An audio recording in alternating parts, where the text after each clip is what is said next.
అసలు ఇసుకేస్తే రాలని జనం ఎక్కడ చూసినా ఎంతో ఉత్సాహంగా అన్ని విషయాలు తెలుసుకునే తాపత్రయంతో రైతులు కనబడతా ఉన్నారు. ఇంకా సంతోషం ఏంటంటే 70-80% యువ రైతులే కనబడతా ఉన్నారు నాకు, young farmers. I'm so happy. And తమ్ముడు రాజేందర్ దాదాపు 30 లక్షల మంది సబ్స్క్రైబర్స్, అంటే దక్షిణ భారతదేశంలోనే రైతుల కోసం ఒక యూట్యూబ్ ఛానల్ను పెట్టి రైతుల్ని చైతన్యపరుస్తూ నంబర్ 1 స్థానంలో నిలిచినాడు మన రైతు బడి మన రాజేందర్ రెడ్డి గారు. ఇలాంటి ఒక మంచి ప్రయత్నం జరగడం నిజంగా చాలా సంతోషం. నాకు కూడా వ్యవసాయం అంటే చాలా ఇష్టం. వ్యవసాయ కుటుంబం నుంచి వచ్చిన వాళ్ళం. ఈ పట్టు పురుగులు ఇప్పటిదాకా మీరు విన్నట్టున్నారు, సిద్దిపేట జిల్లా పట్టు పురుగుల పెంపలంలో నంబర్ 1 సిద్దిపేట జిల్లా. అందులో నా నియోజకవర్గమే నంబర్ 1లో ఉంటుంది. ఆయిల్ పామ్, ఒకప్పుడు ఆయిల్ పామ్ అంటే సముద్ర తీరాన్నే ఆయిల్ పామ్ పండుతుందంటే ఈరోజు తెలంగాణ మొత్తం ఆయిల్ పామ్ సాగుకు యోగ్యంగా మారింది. అద్భుతమైన ఆయిల్ పామ్ ఫ్యాక్టరీ పెట్టి ఈరోజు సిద్దిపేట జిల్లాలో 12,000 ఎకరాల పామాయిల్ తోటలు పెంపిణీ జరుగుతూ ఉంది. అంటే ఒక ప్రయత్నం. ఇలా ఒక ప్రజాప్రతినిధిగా మాకేముంటుంది, రైతు ఆదాయం పెరగాలి, రైతు సంతోషంగా ఉండాలి. ఆరుగాలం కష్టపడి ఎండనక వాననక ఎంతో కష్టపడ్డ రైతుకు ఒక భద్రత కావాలి, ఒక భరోసా కావాలి అనేదే మా తాపత్రయం. నిజంగా ఆ రోజు కేసీఆర్ గారి ప్రభుత్వం ఒక గుణాత్మకమైన మార్పు తెచ్చింది. ఒకనాడు తెలంగాణ కరువు కాటకాలకు నిలయంగా ఉండేది.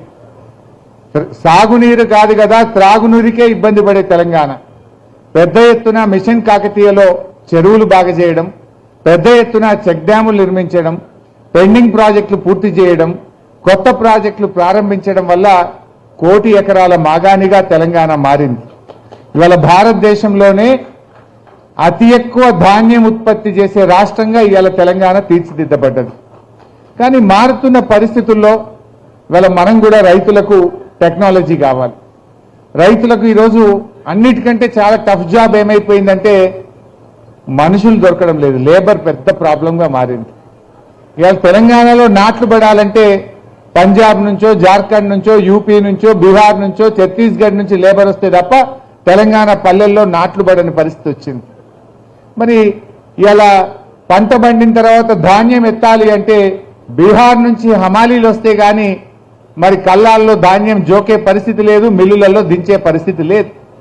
ఈ పరిస్థితుల్లో మార్పు రావాలి. అప్పుడు కరోనా వచ్చినప్పుడు ఒకసారి అసలు ధాన్యం కొనడం ఆగిపోయింది, మిల్లుల్లో ధాన్యం దించడం ఆగిపోయింది. ఏంటి సమస్య అని అర్థం చేసుకుంటే హమాలీలంతా బీహార్ వెళ్ళిపోయింది, మళ్ళీ రావడం లేదు. ప్రత్యేకంగా మళ్ళీ మాట్లాడి రైళ్లు పెట్టి హమాలీలను తెస్తే గాని తెలంగాణలో ధాన్యం సేకరణ ముందుకు సాగని పరిస్థితి ఆ రోజుల్లో మేము ప్రభుత్వంలో ఉండి చూడడం జరిగింది. వీటన్నిటికీ పరిష్కారం ఏంటి? టెక్నాలజీ. ఇలా ప్రపంచ దేశాల్లో అద్భుతమైన టెక్నాలజీ ఉంది, అది ఇలా మన రైతాంగానికి అందించాలి. చూశాను, చాలా మంచి డ్రోన్స్ కనబడ్డాయి అక్కడ. ఇవాళ డ్రోన్ టెక్నాలజీ అనేది బాగా పెరిగింది. 10 మంది లేబర్ చేయగలిగే పని 1 గంటలో ఒక డ్రోన్ చేయగలుగుతా ఉంది. వరి నాట్లు వేసే యంత్రాలు ఇవాళ ఎంతో అవసరం కనబడతా ఉంది.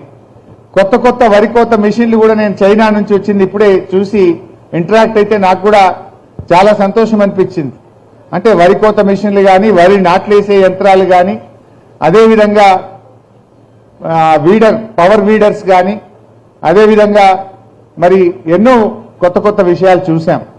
ఇవన్నీ కూడా ఎప్పటికప్పుడు నూతన టెక్నాలజీ మనం అలవర్చుకొని మరి యంత్రాలను ఉపయోగించగలిగినప్పుడే వ్యవసాయం లాభసాటిగా మారుతుంది. అందులో ఇవాళ ప్రభుత్వాలు కూడా పెద్ద ఎత్తున రైతులకు వ్యవసాయ పరికరాలు సబ్సిడీ మీద ఇవ్వాల్సిన అవసరం ఉంది. కానీ గత 2.5 సంవత్సరాలుగా అసలు ఎక్కడ కూడా సబ్సిడీ అనేది లేకుండా పోయింది ఈ ప్రభుత్వంలో. ఏదో గవర్నమెంట్ ఆఫ్ ఇండియా నుంచి ఒక స్కీమ్ ఉంటుంది SAM అని, అందులో జస్ట్ జిల్లాకి 20 లక్షలు 30 లక్షలు వస్తుంది. అది గవర్నమెంట్ ఆఫ్ ఇండియా స్కీమ్. అది కూడా ఎవరు కొనట్లేదు. ఎందుకు అంటే అది రైతు యొక్క కాంట్రిబ్యూషన్ ఎక్కువ ఉంది, సబ్సిడీ తక్కువ ఉన్నది. ఆ మార్కెట్లో అంతకంటే తక్కువ ధరకే దొరుకుతుంది. అది ఇక్కడ కొనుక్కున్న దానికంటే మార్కెట్లో కొనుక్కున్నది నయమని చెప్పి అది ఎవరు కొనుక్కున్నటువంటి పరిస్థితి మనం చూస్తూ ఉన్నాం. రైతుకు ఒక భద్రత కావాలి, రైతుకు ఒక భరోసా కావాలి. ఆ భరోసాను గతంలో కేసీఆర్ గారు అందించారు. నాణ్యమైన 24 గంటల కరెంటు, రైతు బంధు, కరోనా వచ్చినా ఎన్ని ఇబ్బందులు వచ్చినా సమయానికి రైతు బంధు పడుతుంది అనే ఒక నమ్మకాన్ని కలిగించాం. సాగునీరు, భూగర్భ జలాలు బాగా పెరిగి చెరువులు, చెక్ డ్యాములు, ప్రాజెక్టుల నిర్మాణంతో భూమిలో నీటి లభ్యత పెరిగి సాగునీటికి ఒక భద్రత కలిగించింది. అట్లే అప్పట్లో ట్రాక్టర్లు పెద్ద ఎత్తున సబ్సిడీ మీద ఇచ్చారు. వివిధ రకాల పరికరాలు, డ్రిప్, స్ప్రింక్లర్స్, ఈ టెక్నాలజీని కూడా అందించే ప్రయత్నం చేశాం. బట్ రైతుకు ఎంత చేసినా తక్కువే. వ్యవసాయం మీద నేను ఇప్పుడు వస్తా ఉంటే చాలా మంది రైతులు కలిశారు.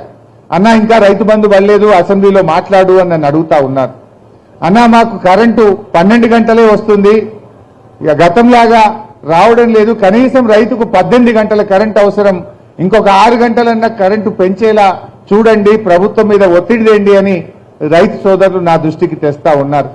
బట్ వీటన్నిటినీ కూడా తప్పకుండా దృష్టిలో పెట్టుకుంటాం. మేము ఒక ప్రధాన ప్రతిపక్షంగా రైతుల పక్షాన నిజాయితీగా మా వంతు ప్రయత్నం చేస్తామని చెప్పి కూడా తెలియజేస్తా ఉన్నా. కానీ ఈరోజు నాకు ఒకటి బాధ కలిగేటువంటి అంశం, ముఖ్యంగా రైతులకు భవిష్యత్తు ఆలోచిస్తేనే ఒక్కొక్కసారి భయం కలుగుతా ఉంది. ఈ మధ్య భారత ప్రభుత్వం అమెరికాతో ఒక ఒప్పందం చేశారు. బహుశా రైతుల దృష్టిలో ఉందో లేదో నాకు తెలియదు. అమెరికాతో భారత ప్రభుత్వం చేసిన ఒప్పందం ఏంటంటే మొక్కజొన్న, జొన్న, సోయాబీన్, కాటన్ జీరో ట్యాక్స్, ఎలాంటి ట్యాక్స్ లేకుండా అమెరికా నేరుగా భారతదేశంలోకి తన ఉత్పత్తిని పంపడానికి భారత ప్రభుత్వం ఫెసిలిటేట్ చేసింది. రేపు ఏం కావాలి? మన తెలంగాణలో 8 లక్షల ఎకరాల్లో మక్క పండుతుంది, 2.5 లక్షల ఎకరాల్లో జొన్న పండుతుంది. ఆదిలాబాద్, నిజామాబాద్, కొంత పార్ట్ ఆఫ్ కరీంనగర్ సోయాబీన్ పెద్ద ఎత్తున మన దగ్గర పండుతుంది. మరి ఈరోజు అమెరికాలో అన్ని ఉచితమే రైతులకు. అక్కడ పెద్ద ఎత్తున అమెరికాలో సబ్సిడీలు ఇస్తారు, అక్కడ దిగుబడి ఎక్కువ. మరి ఇబ్బడి ముబ్బడిగా అమెరికా నుంచి మక్క, సోయాబీను, పత్తి వచ్చి భారతదేశంలో పడితే మా రైతుల పరిస్థితి ఏమైతుంది అనేటువంటి ఆందోళన కలుగుతా ఉంది. ఇప్పుడు ఈ యాసంగిలో నేను మొన్న చూస్తా ఉంటే, నేను వరంగల్ జిల్లా మహబూబాదు, డోర్నకల్లు, నేను పరకాల ఆ ప్రాంతాలు పోయి రాత్రి వచ్చాను. ఎక్కడ చూసినా మక్క బాగా పెరిగింది. ఏంటి ఇంత పెరిగింది మొక్కజొన్న అంటే, సార్ ఈ దిగుబడి బాగా వస్తుంది, 35-40 క్వింటాలు వస్తుందని చాలా మంది రైతులు ఈసారి మక్క పెట్టారు. అండ్ పత్తి దెబ్బతిన్నది, ఈసారి పత్తి మొత్తం కూడా నల్లబడిపోతే పత్తి తీసేసి మక్క పెట్టారు అని చెప్పి నాకు రైతులు చెప్తా ఉండే, మా నాయకులు చెప్తా ఉండే. అంటే మరి ఈరోజు అమెరికా నుంచి భారతదేశంలో పంట పండించిన దానికంటే తక్కువ ధరకే అమెరికా నుంచి రేపు మక్కలు వచ్చి పడితే మన రైతు పరిస్థితి ఏంటి? ఎందుకు ఈ అగ్రిమెంట్ చేయాల్సి వచ్చింది? మరి ఈ అగ్రిమెంట్ వాల్యూ ఎంత అంటే $500 బిలియన్. అమెరికాతో చేసిన ఒప్పందం విలువ $500 బిలియన్. అంటే మన రూపాయల్లో లెక్క పెడితే 45 లక్షల కోట్ల రూపాయల అగ్రిమెంటు ఇవాళ భారత ప్రభుత్వం అమెరికాతో చేసింది.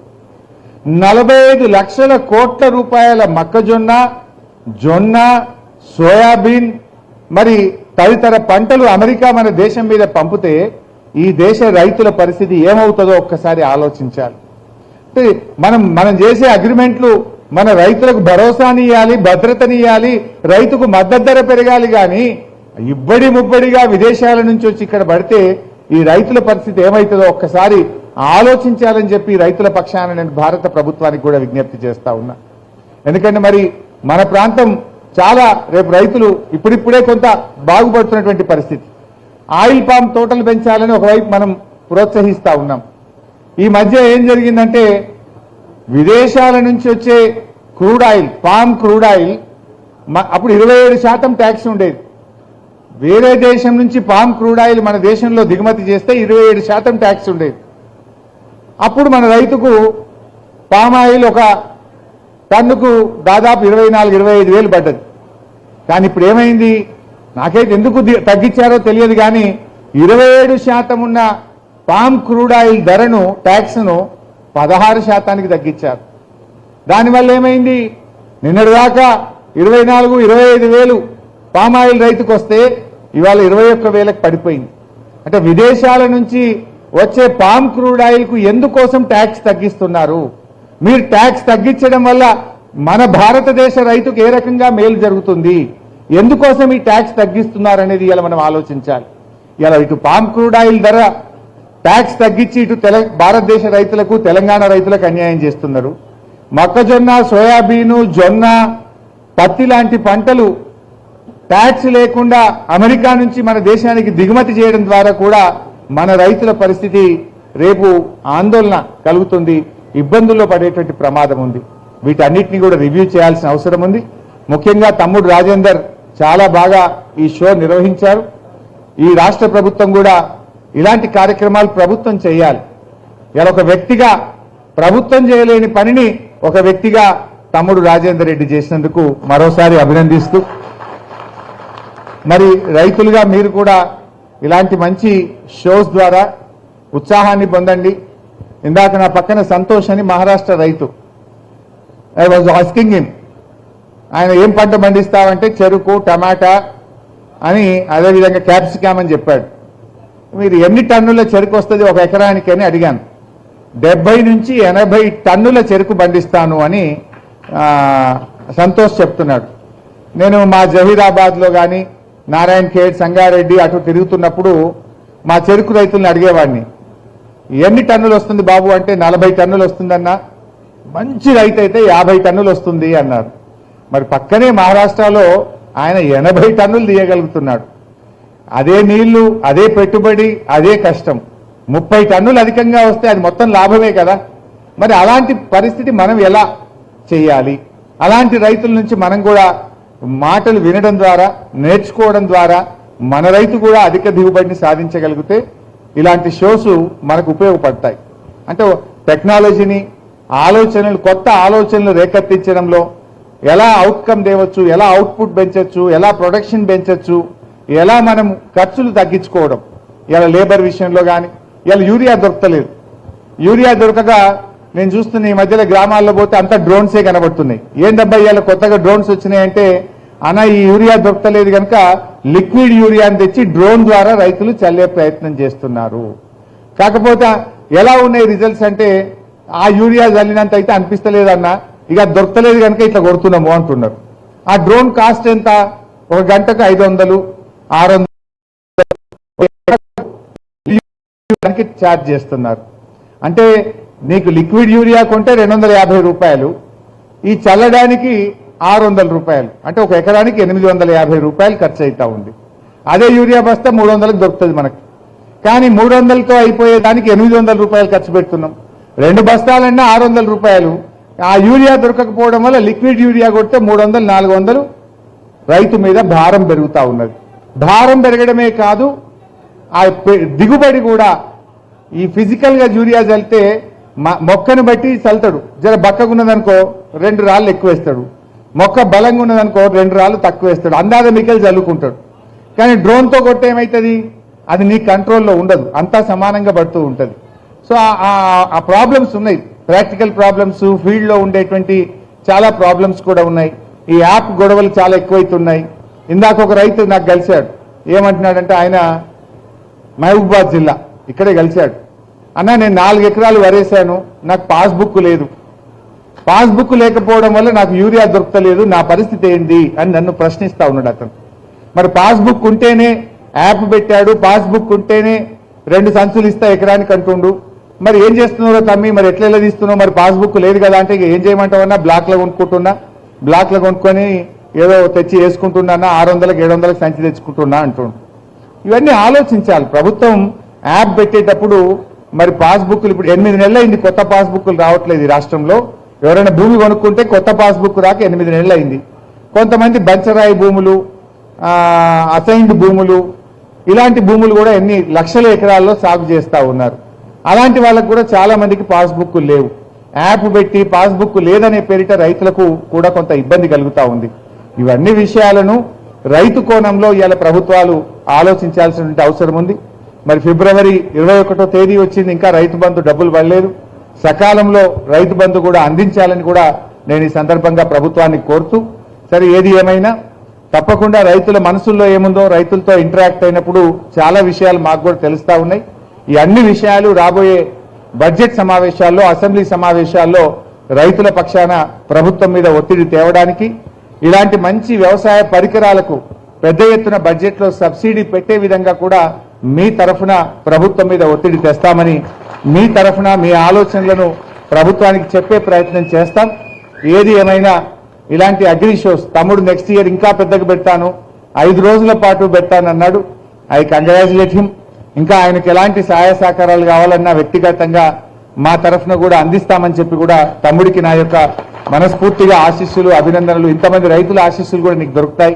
నువ్వు ఒక మంచి ప్రయత్నం చేసినావు, అంటే మంచిని ప్రచారం చేస్తున్నాడు. రాజేందర్ చేస్తుందల్లా ఒక ఉత్తమ రైతు యొక్క విషయాలను అందరూ రైతులకు తెలియజేసే ప్రయత్నం చేస్తున్నాడు. రైతులకంటూ ఒక ప్లాట్ఫామ్ లేదు, రైతులకు ఒక యూనియన్ సంఘం ఉండదు. అందరికీ సంఘం ఉంటుంది, పాత కాయిదాలు ఏరుకుంటూ అనుకుంటుంది, పాత సీసాలు ఏరుకుంటూ అనుకుంటుంది, ఉద్యోగులకు ఉంటుంది, ఎమ్మెల్యేలకు ఉంటుంది, జర్నలిస్టులకు ఉంటుంది, సర్పంచ్లకు ఉంటుంది, ఎంపీటీసీలకు సంఘం ఉంటుంది. కానీ రైతులకు సంఘం లేదు పాపం.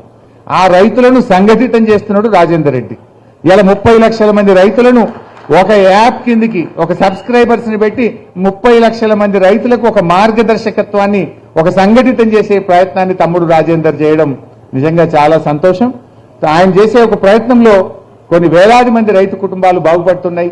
వేలాది మంది రైతులు ఎన్నో కొత్త విషయాలను తెలుసుకొని చక్కగా ముందుకు పోతా ఉన్నారు. ఆయనను మనసారా దీవిస్తూ అభినందిస్తూ మీ అందరికీ నమస్కారం. జై హింద్, జై కిసాన్, జై తెలంగాణ. Thank you sir. మా కోసం